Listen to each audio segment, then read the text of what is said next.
Alright, so let me share my screen. तो last time हमने अगर आप लोगों ने लेक्चर 1 मेरा चेक किया है तो उसमें हमने ये वाली एक शीट बनाई थी और इस शीट की बेसिस के ऊपर हमने एक स्मॉल सा ग्राफ क्रिएट किया था और ये ग्राफ हमने ऑटोमेटिकली क्रिएट किया था। ठीक है, सिंपल हमने डेटा को सिलेक्ट किया और सिलेक्ट करने के बाद यहाँ पे एक्सप्लोर के ऑप्शंस के थ्रू हमने इस ग्राफ को क्रिएट किया था। We don't created using any other, so you can see that there are different types of graphs available and different types of analytics also available. So this is just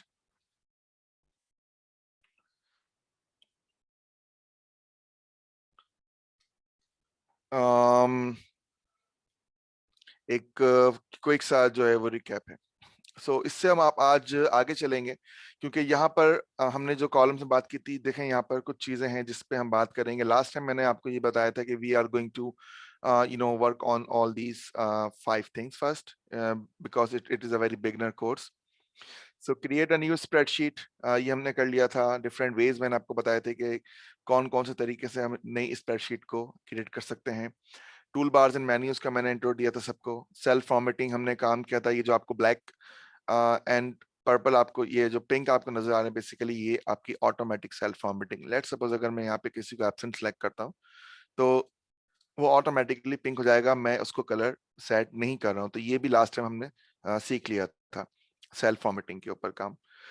आज हम देखेंगे freeze rows and columns and data types in cells, और उन data types को handle करने के और भी क्या तरीके मौजूद हैं हमारे पास इस गूगल शीट के अंदर, हम उसके ऊपर आएंगे। अच्छा, डेटा जब भी कभी आप लोग एंटर करते हैं या कहीं से आपको एंटर किया हुआ मिलता है, कोई डेटा आपको प्रोवाइड करता है, तो उसमें लेट्स सपोज के उस डेटा को मल्टीपल लोग एंटर कर रहे हैं। किसी ने किस तरह से एंटर किया, किसी ने कैसे एंटर किया, तो डेटा क्लीन नहीं होता है नॉर्मली। तो in order to analyze the data you have to clean it first. अगर आपने विदाउट क्लीन करे डेटा को आप एनालाइज करने लग जाएंगे या आपने उसके ऊपर एनालिटिक्स अप्लाई कर देंगे, ग्राफ्स बनाना चाहेंगे, तो वो आपको रॉन्ग पिक्चर जो है वो दिखाएगा। ठीक है ना? तो make sure to clean your data first and then go for the analytics part. All right, so let me add one more column over here. अच्छा, पहले इजी वाला काम कर लेते हैं जो मैंने आपको बताया था। जो इजी था वो ये था बेसिकली कि ये फ्रीज रोज एंड कॉलम्स, इसका क्या मतलब है? इसका मतलब ये है कि लेट सपोज मैं इस डेटा को कॉपी करता हूं और इसकी मैं मल्टीपल कॉपीज पेस्ट कर देता हूं यहाँ पर नीचे। लेट सपोज ये कुछ डेटा मेरा नेक्स्ट पेज के ऊपर मूव हो रहा है लाइक दिस। ठीक है, जब मैं इसको स्क्रॉल कर रहा हूं तो आप ये नोट करें कि ऊपर का जो कॉलम है वो आपका साथ में स्क्रॉल होके वो हाइड हो रहा है। ठीक है, तो इस कॉलम को, इस रो को बेसिकली अगर आपने फ्रीज करना है, रोकना है कि बाकी रोज तो अपनी जगह से मूव होती रहे लेकिन ये रो अपनी जगह पे स्टक हो जाए, फ्रीज हो जाए। सो एक तरीका तो उसका ये है, let me show you one more time. ठीक है, यहाँ पर आपके पास हैंड आइकन बना हुआ आ जाएगा। जब आप इसको कहीं भी लेके जाएं, किसी भी कॉलम के नाम के साथ आप इसको रखेंगे, कॉलम के नाम और सेल के बीच में जो लाइन है उसके ऊपर, और उस लाइन को आपने ड्रैग करके नीचे ले आना है, तो ये फ्रीज हो गया आपका। Let's see. ठीक है, ये काम कर रहा है। जब आप इसको स्क्रॉल कर रहे हैं तो टॉप की आपकी रो फ्रीज है और बाकी आपकी रोज जो है वो मूव हो रही हैं। सिमिलरली अगर आपने कॉलम्स को फ्रीज करना है तो आप यही टेक्निक कॉलम के लिए भी यूज कर सकते हैं। अच्छा, ये क्योंकि थोड़ा सा डिफिकल्ट है इसको अप्लाई करना, इसके लिए थोड़ी प्रैक्टिस रिक्वायर्ड है, तो मैं आपको इसका एक और तरीका, इजी वे जो है वो बता देता हूँ, ताकि अगर किसी को माउस के थ्रू प्रॉब्लम हो रही है तो they can do it from the menu as well. ठीक है, तो यहाँ पर आप व्यू में आ जाएंगे, फ्रीज, और ये आपसे पूछ रहा है कि कितने रोज को फ्रीज करना है। आपने कहा टॉप 1 रो को फ्रीज करना है, तो सेम जो इफेक्ट है वो आपको यहाँ से मिल जाएगा। ठीक है, देन फ्रीज एंड कॉलम्स, तो ये आपने कॉलम्स को भी फ्रीज कर दिया। Right, so this is how we achieve the freeze effect. अब उसके बाद हम आते हैं थोड़े से नेक्स्ट चीजों के ऊपर, डेटा टाइप्स इन सेल्स। अब डेटा टाइप बेसिकली क्या चीज है? ये एक डेटा टाइप है ये एक डेटा टाइप है और ये एक डेटा टाइप है। यहाँ पर 3 तरह की डेटा टाइप्स अभी आपके सामने मौजूद हैं। इसको हम कहते हैं टेक्स्ट, इसे हम कहते हैं सॉरी, ये आपका नंबर है, ये टेक्स्ट है और ये डेट है। ठीक है, डिफरेंट टाइप्स जो हैं बेसिकली वो जब हम एडवांस लेवल के चीजों पे काम करेंगे, जिसमें हम वी लुकअप यूज करेंगे, जिसमें हम सम इफ यूज करेंगे, काउंट की फंक्शनलिटी हम यूज करेंगे, तो वहां पर ही डेटा टाइप काफी मैटर करती है, क्योंकि अगर आपने गलत डेटा टाइप सेलेक्ट की हुई है सेल के अंदर तो आप उसका सम नहीं कर सकेंगे, आपको सम जो है वो उसकी जगह पे एरर दे देगा। एंड अगर आप जो है वो लुकअप लगाना चाहेंगे, लेट सपोज के आपने टेक्स्ट के साथ लुकअप लगा दिया किसी ऐसी चीज का जो कि आपके नॉन टेक्स्ट है बेसिकली, तो उसमें बेसिकली वो आपको अलाउ नहीं करेगा कि आप उसको लगा सकें। तो मैं आपको थोड़ी एग्जांपल के तौर पे अभी एक डेटा सेट प्रेजेंट करता हूं। लेट्स ऐड अ कॉलम, और इस कॉलम के अंदर मैं लिख देता हूं मोबाइल नंबर। ठीक है, अब mobile number basically it starts with 0। ठीक है, लेकिन अगर आपका सेल जो है उसकी जो टाइप है वो न्यूमेरिक है, तो न्यूमेरिक में लेट्स सपोज अगर मैं इस 1 से पहले 0 लिख के एंटर करूंगा तो वो दोबारा उसको 1 में कन्वर्ट कर देगा। ठीक है, क्योंकि न्यूमेरिकल नंबर के अंदर वो आपको राइट हैंड साइड पे तो 0 अलाउ करेगा, लेकिन लेफ्ट हैंड साइड पे 0 अलाउ नहीं करेगा, क्योंकि लेफ्ट हैंड साइड पे 0 का कोई मतलब बनता नहीं है। It it does not represent anything, मतलब 0 लेफ्ट के ऊपर कोई चीज ऐड नहीं करता अनलेस आप 0.0 करके ऐड करें। ठीक है, then it will allow you to add 0 on the left most. Otherwise अगर आप विदाउट डेसिमल ऐड करेंगे 0, it will not allow to add 0। ठीक है, लेकिन हमारे जो मोबाइल नंबर्स हैं उसमें हमारे पास शुरू में 0 आता है। सो लेट्स सपोज यहाँ पे मैं एक मोबाइल नंबर एंटर करता हूँ 0300 एंड 1234567। तो जैसे ही मैं एंटर प्रेस करूंगा, जो 0300 का जो लेफ्ट मोस्ट 0 है वो आपका चला जाएगा। ठीक है, बिकॉज उसकी कोई सिग्निफिकेंस नहीं है अगर हम बात करते हैं न्यूमेरिकल की, क्योंकि ये जो टेक्स्ट है आपका, what this text is a number. ठीक है, this thing is something else. अब ये मालूम कैसे हो कि यार कौन सा जो चीज है वो क्या है, कैसे पता चले? तो बहुत सिंपल है। ठीक है, इसमें कुछ फॉर्मूलाज हैं हमारे पास।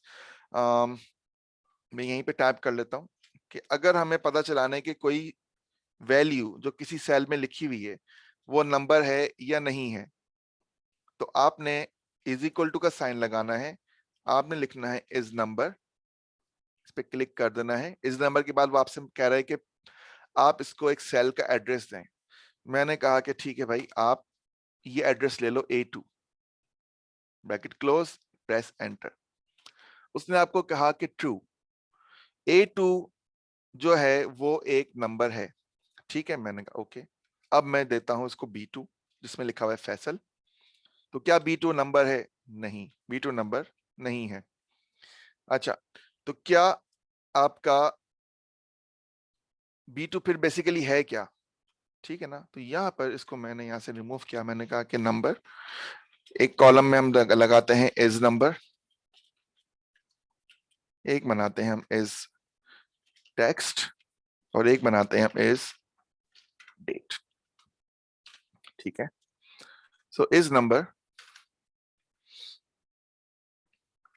A2, इज टेक्स्ट B2,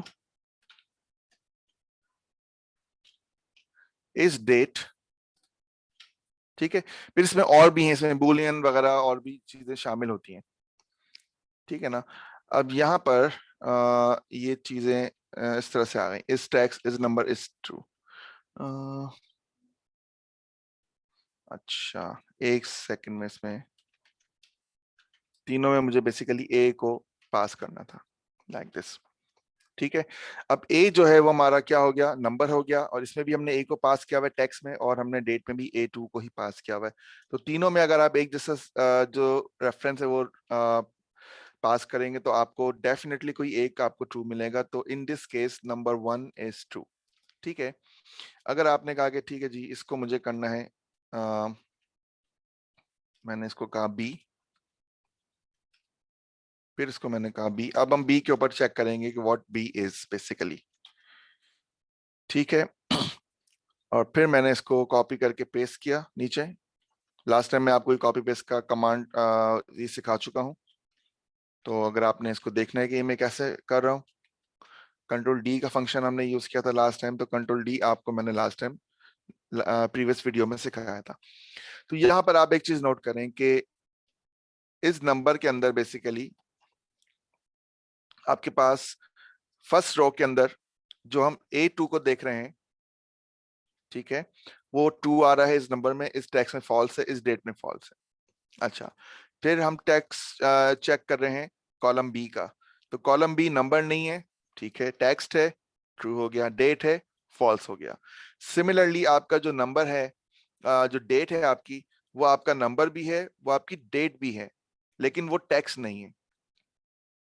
ठीक है, अब ये बेसिकली क्या चीज है, ठीक है ना, ये एक नंबर है, ये दिस इज अ न्यूमेरिकल। तो अगर आपने पता चलाना है कि बेसिकली व्हाट दिस इज, तो आपने इसको चेक करना होगा रख के इस नंबर के अंदर, इसका नाम, इसको हम देंगे C2 का रेफरेंस। तो C2 is basically a numerical. ठीक है, अब मैं इसको यहां से डिलीट करता हूं, फॉर्मेट में जाता हूं, नंबर से मैंने इसको कर दिया प्लेन टेक्स्ट। ठीक है, प्लेन टेक्स्ट के बाद मैंने इसको लिखा अगेन सेम, मैं इसको नंबर प्रोवाइड कर रहा हूँ 0 300 1 2 3 4 5 6 7। अब आप नोट करें कि जो लेफ्ट मोस्ट जीरो था वो हमारा स्टिल इंटैक्ट रहा, क्योंकि अब ये जो चीज है बेसिकली जो C2 है, this C2 is now not a number but this is a text.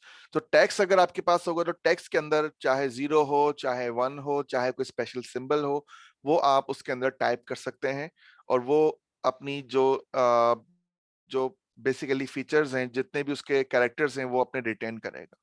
ठीक है, तो अगर आपने किसी का मोबाइल नंबर प्रॉपर फॉर्मेट में लिखना है तो आइदर आप उसको कर दें टेक्स्ट, ठीक है, या तो आप फॉर्मेट में जाके उसको टेक्स्ट कर दें। एक तरीका मैंने आपको ये बता दिया, this is one way to do it, plain text कर दें इसको।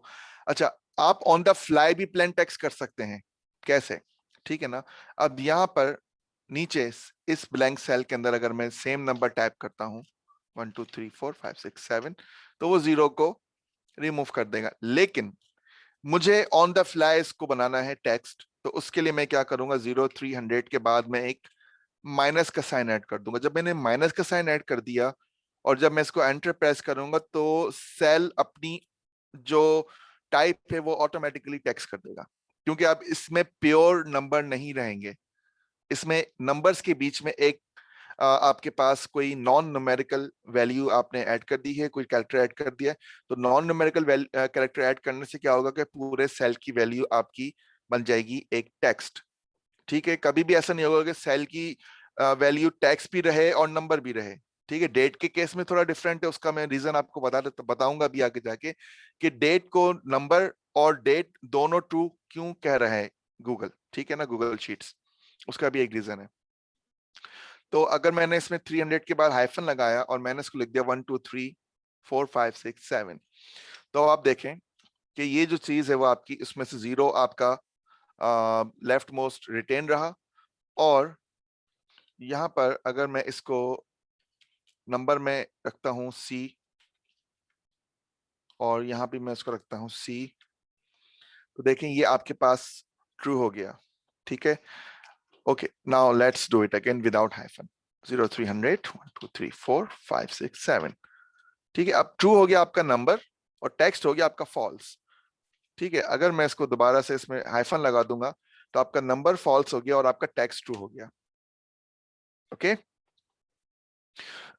ऑलराइट, इसका इस इफेक्ट को अचीव करने का एक और तरीका भी है। लेट्स सपोज मैं कहता हूं कि भाई मेरे पास एक बहुत बड़ी लिस्ट है नंबर्स की, और कहीं से आई है मेरे पास, कोई शीट आई है, कोई टास्क आया है मेरे पास कि भाई ये आपके पास एक टास्क है, और इसमें जो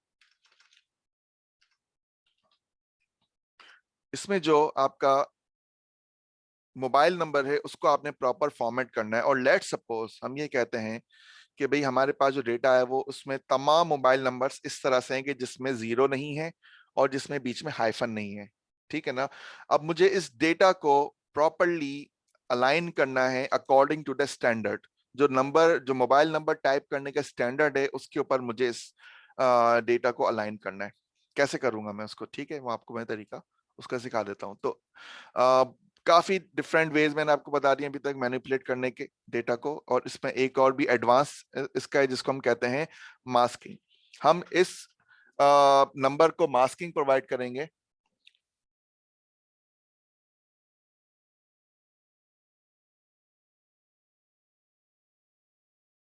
इस नंबर को मास्किंग प्रोवाइड करेंगे ताकि भले ही फॉर्मेट एक्चुअल नंबर आपका विदाउट हाइफन हो, विदाउट लेफ्ट मोस्ट जीरो हो, लेकिन उस मास्किंग के थ्रू आपके पास जो ब्लैंक स्पेसेस हैं, जो आपके पास हाइफन की रिक्वायरमेंट है, जो स्टैंडर्ड फॉर्मेट है वो आपका फॉलो हो जाएगा, ठीक है। So let's select the whole column C, ठीक है, then go to format, number, more formats, custom number format, और यहां पर आप इसको कस्टम नंबर फॉर्मेट दे देंगे। तो कस्टम नंबर फॉर्मेट देने के लिए मुझे चाहिए सबसे पहले एक जीरो। जीरो के बाद मुझे पता है कि हमेशा तीन नंबर्स आते हैं मोबाइल नंबर में, फिर एक हाइफन आता है और फिर 7 नंबर्स और आते हैं, 1 2 3 4 5 6 7। ये मास्किंग को मैं अप्लाई कर दूंगा तो देख, जैसे ही मैं मास्क को अप्लाई करूंगा आपके पास नंबर प्रॉपर फॉर्मेट में आपको नजर आ जाएंगे, ठीक है। एक चीज नोट करें यहाँ पर, बैकग्राउंड इसकी जो वैल्यू है वो क्या है, ठीक है ना। इसकी बैकग्राउंड वैल्यू कुछ और है और इसकी बैकग्राउंड वैल्यू कुछ और है, ठीक है ना। सो this is basically the number in the actual format. इस नंबर को मैंने बिल्कुल सही फॉर्मेट में टाइप किया था, ठीक है। लेकिन ये नंबर और इसके बाद वाले जितने भी नंबर्स हैं वो आपके उस फॉर्मेट में नहीं है, लेकिन फिर भी आपको वो सही फॉर्मेट में नजर आ रहे हैं। तो ये आपने डेटा को क्लीन कर दिया बेसिकली यूजिंग मास्किंग टेक्निक, ठीक है। इसी मास्किंग टेक्निक को आप एनआईसी नंबर्स के लिए यूज कर सकते हैं। इसी मास्किंग टेक्निक्स को आप और डिफरेंट नंबर्स के लिए इस्तेमाल कर सकते हैं जो कि इंटरनेशनली चलते हैं, ठीक है। सो ये एक एडिशनल चीज थी जो कि बहुत जरूरी थी, और अक्सर लोगों को ये ऑप्शन पता नहीं होता कि we can mask our number in order to present these numbers properly. क्योंकि अगर आप ये मास्क अप्लाई नहीं करते तो क्या होता है, और फिर आपको कहा जाता है कि भाई आपने इसको जीरो भी ऐड करना है और हाइफन भी ऐड करना है, तो आपको एक एक सेल में जाकर इस चीज को ऐड करना पड़ता, ठीक है। आप हर एक सेल में जाते, आप यहाँ पे जीरो लगाते और 300 के बाद आप हाइफन ऐड कर दे, and so on and so forth. ये तो खैर नंबर एक जैसे आ रहे हैं, लेकिन ये नंबर एक जैसे नहीं होते हैं। रियल डेटा में ये नंबर आपको डिफर करेगा, एक नंबर दूसरे डिफर करेगा, तो you have to go and edit each cell one by one, which is very very tedious task, ठीक है। तो इस टास्क को ऑटोमेट करने के लिए मैंने आपको टूल बता दिया, that is called format number, more formats and custom number formats. और इसमें जाकर आप अपनी मर्जी के मास्क बना सकते हैं। इसके अंदर खुद के बिल्ट इन मास्क भी मौजूद हैं, ठीक है, ये देखें आप, ठीक है। तो there are different mask already available जिसमें ये हाइफन हैश के साथ ये कॉमा भी यूज हो रहा है, अंडरस्कोर भी यूज हो रहा है, आपके ब्रैकेट, फिर सेमी कॉलन, फिर लार्ज ब्रैकेट्स। तो ये हर मास्किंग के अंदर बेसिकली दिस इज, मैंने आपको बहुत बेसिक मास्किंग यहाँ पे बता दी है, ठीक है ना। But there are many different ways to use mask, और उसके अंदर डिफरेंट सिंबल्स के डिफरेंट रोल्स होते हैं। अंडरस्कोर क्या करेगा, आपका सर्किल जो ब्रैकेट है वो क्या परफॉर्म करेगा फंक्शन, आपका सेमी कॉलन क्या परफॉर्म करेगा फंक्शन। इसके अलावा जो आपके लार्ज ब्रैकेट में जो रेड लिखा हुआ है उसका क्या मकसद है, तो ये फिर और एडवांस इसमें चीजें आ जाती हैं, ठीक है। आप हेल्प ले सकते हैं इसके अंदर, हेल्प लेके आप इसकी पूरी डिटेल गूगल डॉक्यूमेंट्स के थ्रू रीड कर सकते हैं, लेकिन क्विकली मैंने आपको इसका एक ओवरव्यू दे दिया, ठीक है। तो ये जो चीज थी हमारे पास डिफरेंट डेटा टाइप्स की, वो पता चल गई। अच्छा, एक और तरीका भी है इसका डेटा टाइप को पता करने का, कि भाई ये जो आपके पास, लेट्स सपोज मैंने यहाँ पे लिखा वन और यहाँ पे लिखा वन, ठीक है ना। मैंने इसको कहा कि भाई ये जो ये वाला जो वन है बेसिकली ये, इसको मैं कहता हूं टेक्स्ट और ये आपका है न्यूमेरिकल। दोनों को मैं चेक करूंगा, मैं दोनों को एक दूसरे के इक्वल करके चेक करूंगा। मैंने कहा बताओ भाई ये वन इस वन के इक्वल है या नहीं, नहीं है, क्योंकि वो जो वन है this one, this is text. अगर मैं इस टेक्स्ट का फंक्शन चलाऊंगा इसके ऊपर तो ये मुझे ट्रू दे देगा, ठीक है। और अगर मैं इस नंबर का फंक्शन इस पे अप्लाई करूंगा तो ये मुझे फॉल्स दे देगा, राइट। तो ये वन इस वन के बराबर नहीं है क्योंकि दोनों की डेटा टाइप्स बिल्कुल डिफरेंट है। दिखने में आपको बिल्कुल एक जैसा लगेगा लेकिन ये एक जैसा है नहीं, ऑलराइट। तो अगर मैं इस वन को दोबारा ऑटोमेटिक कर दूंगा तो ये वन बन गया, ठीक है। इस नंबर वाला फंक्शन आपका ट्रू हो गया। और ये जो फंक्शन है जिसमें हमने इस वन को इस वन के साथ डबल चेक किया था, मैच करके देखा था, इज इक्वल टू के थ्रू हमने इसको मैचिंग की थी इसकी। तो जब मैच किया टेक्स्ट को नंबर से तो वो फॉल्स हो गया, लेकिन जब नंबर को नंबर से आप मैच करेंगे तो वो ट्रू हो जाएगा। अगर मैं इन दोनों को टेक्स्ट कर देता हूं तब भी ये ट्रू रहेगा, क्योंकि टेक्स्ट को टेक्स्ट से मैच करने पे आपके पास आंसर ट्रू आएगा, ठीक है। तो अगर आपने क्विकली मैच करना है कि ये दोनों चीजें न्यूमेरिकल हैं या टेक्स्ट हैं या नहीं है, ठीक है, तो वो आप पता कर सकते हैं। अच्छा, एक और बड़ा क्लेवर इसका जो तरीका है पता करने का वो मैं आपको बताता हूँ। आपने लिखा वन, जैसे ही आप वन लिखेंगे और ये न्यूमेरिकल वन होगा तो ये ऑटोमेटिकली राइट साइड पे अलाइन हो जाएगा। देखें ये सेल के बीच में नहीं है, ये सेल के राइट पे है। लेकिन अगर इस नंबर को मैं टेक्स्ट कर देता हूं तो ये कहां पे आ गया, लेफ्ट पे आ गया। तो टेक्स्ट जो होगा वो हमेशा आपके सेल के लेफ्ट पे होगा, नंबर हमेशा सेल के राइट पे होगा। इसकी एग्जांपल क्या है, मैंने कहा कि अगर मैं लिखता हूं नेम, तो नेम आपका कहां पे रहा, वो लेफ्ट पे ही रहा। लेकिन अगर मैंने लिखा 1 2 3 तो वो ऑटोमेटिकली राइट पे अलाइन हो जाएगा। तो this is also an indicator कि अगर आपके पास दो एक जैसे न्यूमेरिकल्स, दो एक जैसे वैल्यूज लिखे हुए सेल के अंदर और उन दोनों की जो टाइप है वो डिफरेंट है, तो टेक्स्ट और न्यूमेरिकल में डिस्टिंग्विश करने का बहुत ही आसान तरीका है कि वो आपको अपने अलाइनमेंट के थ्रू बता देंगे कि भाई ये टेक्स्ट है और ये आपका नंबर है, ठीक है। तो there are many different ways to identify के बेसिकली डेटा टाइप्स में क्या डिफरेंस है, कौन सी डेटा टाइप मौजूद है कौन सी नहीं। ऑलराइट, नाउ जो एक चीज पॉइंट जो मैंने कहा था कि मैं आगे जाके बताऊंगा वो ये कि ये जो डेट है basically this date, this D4 column, ये आपका नंबर भी है और ये आपकी डेट भी है। तो अब सवाल ये पैदा होता है कि भाई एक ही टाइप की वैल्यू दो डिफरेंट डेटा टाइप्स में कैसे शो हो सकती हैं। उसका रीजन बहुत सिंपल है। अगर मैं इस डेट को यहां पे आके और मैंने इसको कर दिया प्लेन टेक्स्ट, ठीक है, या नंबर कर देते, फॉर एग्जांपल मैंने इसको न्यूमेरिकल में कन्वर्ट कर दिया। जैसे ही मैं डेट को न्यूमेरिकल में कन्वर्ट करूंगा यहाँ पे लिखा हुआ आ जाएगा 44254, ठीक है। 44254 के पीछे बड़ी इंटरेस्टिंग स्टोरी है। आपने विकिपीडिया में जाना है और आपने लिखना है लिनक्स डेट फॉर्मेट, ठीक है।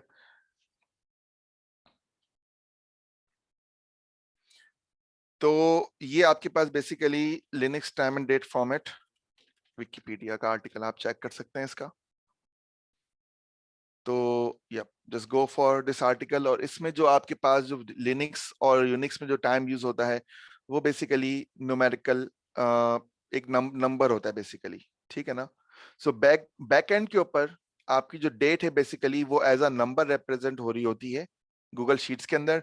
लेकिन मैंने आपको वही कहा कि आगे से आप इसको कोई भी फॉर्मेट अप्लाई कर दें। लेट्स सपोज आपने ये फॉर्मेट अप्लाई कर दिया तो बेस्ड ऑन फॉर्मेट ये डेट है, और based on it's background value कि पीछे इसके क्या चल रहा है, इसकी लॉजिक क्या यूज हो रही है इसके पीछे, इसको क्योंकि फॉर्मेट के थ्रू तो ये आपको प्रॉपर फॉर्मेट में दिख रहा है। फॉर एग्जांपल ये चीज एक नंबर है, this thing is a number, लेकिन दिखने में ये टेक्स्ट है, ओके। तो यहाँ पे ये आपको बेसिकली डिटेल बता देगा कि भाई बेसिकली यूनिक्स टाइम कैसे काम करता है, और ये बेसिक न्यूमेरिकल फॉर्मेट में ही काम होता है बेसिकली, ठीक है ना। तो ये इसने कहा कि भाई अगर ये एक टाइम और डेट फॉर्मेट है, ठीक है, तो इसका जो यूनिक्स इक्विवेलेंट होगा वो न्यूमेरिकल होगा। तो Unix is always in numerical format. तो गूगल शीट के अंदर भी जो बैकग्राउंड में जो डेट और टाइम चल रहा होता है वो यूनिक्स के टाइम फॉर्मेट को फॉलो करते हुए चल रहा है, तो that is why it is both number and date at the same time. थोड़ा सा एडवांस हो गया है ये, लेकिन इसको समझना इस चीज को जरूरी था, और ये आपको आगे जाके काफी चीजों में आप इस चीज को यूज कर सकते हैं, यूनिक्स के टाइम फॉर्मेट को। ऑलराइट, तो ये आज बेसिकली मुझे आज के लेक्चर में 2-3 चीजें कवर करनी थी, और अब हम इसमें कुछ और चीजों को भी ऐड कर सकते हैं। जैसे कि मैंने यहाँ पर कुछ ग्राफ्स आप लोगों के लिए सोचे थे कि आई विल टेल यू कि सिटी वाइज डिस्ट्रीब्यूशन आप कैसे कर सकते हैं, डिवाइस टाइप डिस्ट्रीब्यूशन, ठीक है, एब्सेंट एंड प्रेजेंट हमने लास्ट टाइम कर लिया था, और क्वालिफिकेशन वाइज। तो ये एक तरह से आपका मैं चाहता कि मुझे ये आपको एज अ होमवर्क भी देना था कि डिफरेंट डेटा को आपने ऐड करना है, और उसको ऐड करने के बाद you have to create different charts based on the data. तो यहाँ पर मैं एक काम ये कर लेता हूं कि सिटी, ठीक है, डिवाइस एंड क्वालिफिकेशन, ठीक है। तो यहाँ पर आपने क्या करना है कि नेम्स के जो बंदा जिस सिटी के साथ ताल्लुक है उसका आपने वो सिटी यहाँ पे एंटर करना है। डिवाइस आपने एंटर करना, डिवाइस में क्या हो सकता है आपका पीसी, टैबलेट, मैं लिख देता हूँ for example PC, laptop, tablet, या आपका स्मार्टफोन, ठीक है। क्वालिफिकेशन में इंटर और बैचलर्स, मास्टर्स, ठीक है, ये आप कर सकते हैं। सिटी के अंदर you can type your own city. Okay, एक चीज जो मैं लास्ट कहना चाहूंगा आज के लेक्चर के लिए, इसको शॉर्ट रखते हैं टुडेस लेक्चर। यहाँ पर आपके पास दो वैल्यूज हैं, एब्सेंट एंड प्रेजेंट। रिमेंबर इसको हमने कैसे किया था, डेटा वैलिडेशन में गए थे हम लोग, और यहाँ पर हमने लिस्ट ऑफ आइटम्स को में जाके हमने दो वैल्यूज को दे दिया था कि भाई आपके पास एब्सेंट और प्रेजेंट है। अच्छा, इसमें एब्सेंट और प्रेजेंट की जगह पे आप कुछ भी टाइप कर सकते हैं, you can type anything you want. आपने कहा कि NA, ठीक है भाई, नहीं पता ही नहीं है भाई क्या है, कुछ भी लिख दिया। जैसे ही आपने NA टाइप किया, देखें यहाँ पर एक रेड कलर का आइकन आ गया, छोटा सा एरो बना हुआ आ गया, उसमें लिखा हुआ गया input must be an item on the specified list. अच्छा, राइट नाउ हमने ये अलाउ किया हुआ है कि प्रेजेंट एब्सेंट की जगह पे आप कोई भी वैल्यू यहाँ पे टाइप कर सकते हो, लेकिन आप इस चीज को भी लॉक कर सकते हो कि प्रेजेंट और एब्सेंट की जगह पे कोई वैल्यू एक्सेप्ट ना हो। तो ऑन इनवैलिड डेटा, अभी तो हमें ये वार्निंग शो कर रहा है एक रेड एरो की शक्ल में, but you can use reject input option as well, ठीक है। इसको हमने सेव किया। अगर अब मैं इसकी जगह पे लिखता हूं NA, ये मुझे रिजेक्ट कर देगा कि the data you enter in cell E2 violates the data validation rule set on this cell, please enter one of the following values present, absent, ठीक है। तो ये आपने अपने सेल को लॉक कर दिया कि प्रेजेंट और एब्सेंट के अलावा इसके अंदर कोई और वैल्यू को एक्सेप्ट ना करें, और इसी रूल को आप बाकी सेल्स पे भी अप्लाई कर सकते हैं। राइट क्लिक करें, data validation, reject input and save, that's it. So अब आपको बेसिकली ये इनपुट को सिर्फ प्रेजेंट और एब्सेंट तक ही महदूद रखेगा। सेम चीज मैं चाह रहा हूं कि आप इस शीट की एक कॉपी बनाएं। इस शीट का लिंक मैं आपको यूट्यूब पे, इस पे व्हाट्सएप ग्रुप में शेयर कर दूंगा, वहां से आप इसकी कॉपी बना सकते हैं, और कॉपी करके फिर आप इसके अंदर सिटीज को आप मैप कर लें, ठीक है। तो सिटी को मैप करने का मैं आपको बहुत ही क्विक एक वे बता देता हूं। तो सिंपल, सिटीज ऑफ पाकिस्तान, ठीक है। ओके, आई थिंक पाकिस्तान की spelling, list of city in Pakistan by population, चलें यहां से उठा लेते हैं। इसमें इसमें कोई ना कोई लिस्ट इसने मुझे दी हुई होगी लाजमी, राइट। अच्छा, मजे की बात यह कि अभी तो मैं आपको डायरेक्ट कॉपी पेस्ट करके इस डेटा को हम यहां से उठा लेंगे। लेट्स सपोज हम टॉप 50 ले लेते हैं, ठीक है। कॉपी किया इस डेटा को हमने विकिपीडिया से, और यहाँ पे लाके हमने इसको कर दिया पेस्ट, ठीक है। और जो एक्स्ट्रा कॉलम्स हैं वो हम यहां से रिमूव कर देते हैं। डिलीट, रैंक नहीं चाहिए हमें, डिलीट। प्रोविंस आप इसमें भले रख लें, ठीक है, डिलीट। ये आपका हो गया map, city mapping.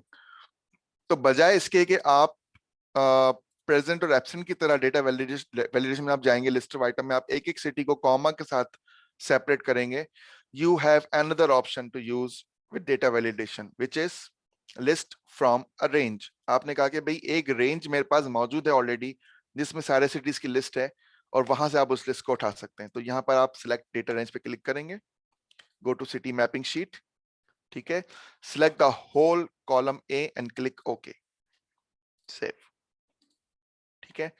Now you have all the cities available here right away from that list, ठीक है। अच्छा, इसमें सिटी भी आ रहा है, तो अगर आपने सिटी को रिमूव करना है इसमें से तो इट्स वेरी सिंपल, क्योंकि सिटी हमारा बिल्कुल पहला कॉलम है, फर्स्ट कॉलम है A1। तो हम ये कहते हैं कि भाई जो सिटी मैपिंग का जो कॉलम है वो आपका शुरू हो A2 से ऑनवर्ड्स। आपने इसको सेव कर दिया, ठीक है। अब वो सिटी का कीवर्ड आपके पास से चला गया, गॉट इट। और इसी को फिर आपने कॉपी करना है, सारे सेल्स को आपने सिलेक्ट करना है और यहाँ पे आपने इसको कर दिया पेस्ट, ठीक है। So you have all the cities available right away, ठीक है। एंड आप इसको कर सकते हैं डेटा वैलिडेशन में जाके रिजेक्ट इनपुट, कि भाई इन 50 सिटीज के अलावा कोई और सिटी इसमें अलाउ या आपको ना करे। सिमिलरली आप पीसी, लैपटॉप, टैबलेट, स्मार्टफोन्स की भी एक मैपिंग कर सकते हैं in the same way. Similarly आप क्वालिफिकेशंस की भी मैपिंग कर सकते हैं। तो इट इज वेरी इंपॉर्टेंट कि आप हमेशा मैपिंग यूज करें ताकि उसके अंदर स्पेलिंग की मिस्टेक ना हो, ठीक है। क्योंकि अगर हर बंदा सिटी का नाम टाइप करे, कोई HYD लिख दिया, किसी ने हैदराबाद पूरा लिख दिया, किसी ने कराची को KAR कर दिया, किसी ने KHI कर दिया तो it will create problems in your data, data integrity की प्रॉब्लम्स आपके पास आना शुरू हो जाएंगी। तो कभी भी डेटा को एंटर करने के आपका कोई सिस्टम आपने क्रिएट करना है तो मेक श्योर कि उस सिस्टम को आप लिमिट रखें एक स्टैंडर्ड वैल्यूज के ऊपर, सो डेट आपके डेटा में जो किसी को भी फिर आप वो डेटा देंगे ना, तो वो उस डेटा को उसी एक मतलब कि बाउंड्री में रहते हुए, उस मैपिंग में रहते हुए उस डेटा को एंटर करेगा, तो उसमें मिस्टेक्स आने के चांसेस बहुत ज्यादा कम हो जाएंगे और आपको डेटा पहले से ही क्लीन फॉर्मेट में मिलेगा, बाद में आपको उसको क्लीन नहीं करना पड़ेगा, ठीक है। तो this is the proactive approach to allow other people to enter the data that you want them to enter, not what they want themselves to enter for you, ठीक है। तो इसी के साथ मैं आज के लेक्चर को स्टॉप करता हूँ। क्वेश्चंस के लिए मैं अनम्यूट का ऑप्शन आप सबको देता हूँ। Please raise your hands and ask question one by one. So ji Lareb, any questions from your and?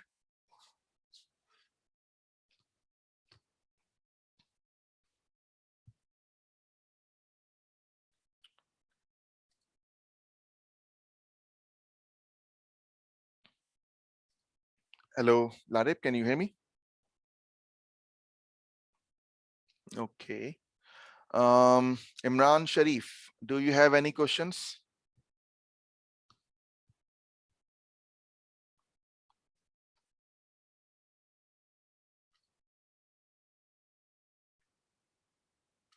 Are you guys able to unmute yourself or not? Because I give you the option कि आप अपने आप को unmute कर लें. Okay.